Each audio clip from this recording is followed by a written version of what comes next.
When Springsteen and the E Street Band hit the road, there's always one thing on a fan's mind the day of a show: the set list.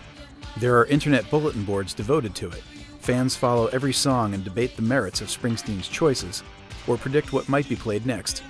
Gary's friend Ross was no exception. My buddy Ross, who you've heard on Howard's show if you listen, he's probably even more of a super fan than me.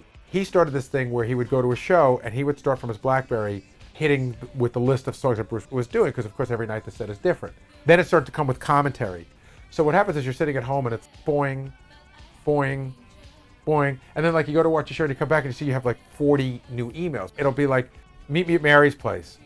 I hate that fucking song. New York Serenade. Holy shit, he hasn't done that in ages. And all those are separate messages. And then it got to the point where people who went to a show, if you were on this email list, it was your duty, if Ross wasn't there, to pick it up and tell us what was going on. Rick Krim, who's the president of VH1 Classics, he's on the list. Pete Yorn, he's on the list. All the Yorns, I think, are on the list. Rick Yorn, who's a big agent, I'm on the list. Ross is on the list. We have a publicist friend in LA, Heather, she's on the list. The list is, I think it's about 30 or 40 people. Mark Didia, who's also a big record company executive, he's on the list. It's fun. I know that Ross ran into Jimmy Fallon and told him about it. Jimmy goes, oh yeah. And about a week later, Jimmy goes, you gotta take me off the list, man. It's just too many emails. It's just too much.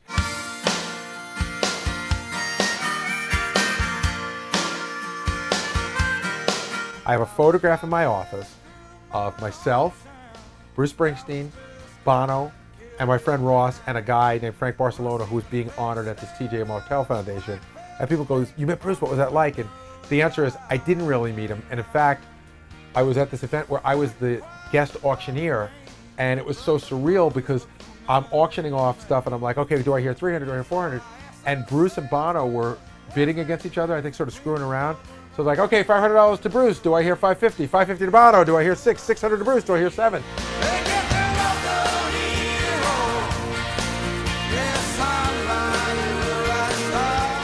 And it was like so surreal. It was exciting to me because Bruce was making eye contact with me. He would go, put his hand up and everything. Ross and I were like intent on getting a picture. And then it looked like he wasn't gonna come out, and then people were bothering him, and I said, we gotta let it go. And Ross is like, we are not leaving here without a goddamn picture of us and Bruce. So I got a picture of the four of us, but I can't say that I met him. I could say that we ambushed him and that he was a great guy and let us take a picture. But no, I've never met him. I've probably played the conversation over my head a couple of thousand times. You don't want to come off like a tool. And I've seen it with people with Howard. And Howard's really gracious about it too. People sort of lose their composure, they get tongue-tied, and they're just in awe.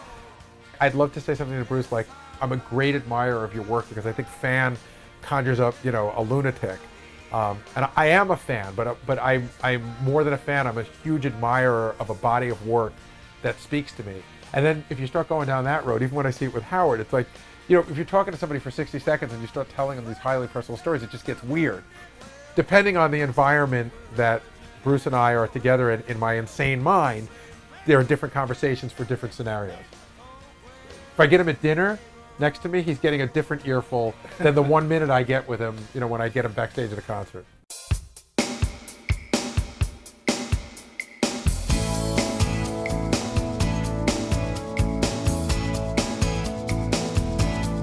From his unpredictable childhood in Uniondale to the greatest show on earth, Gary's life has been a chaotic roller coaster, as chronicled in his new book, They Call Me Baba Booey.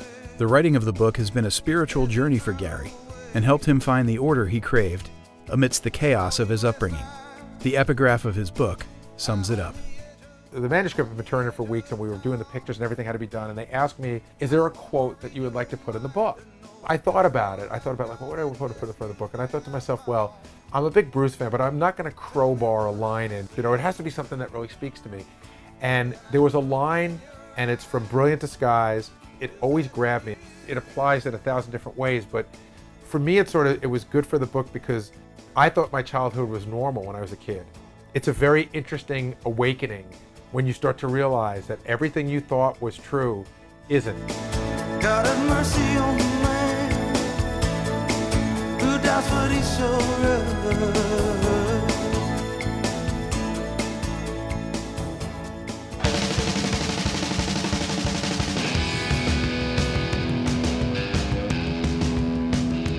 For more information about Gary's life and his book, please visit his website, bababooey.com.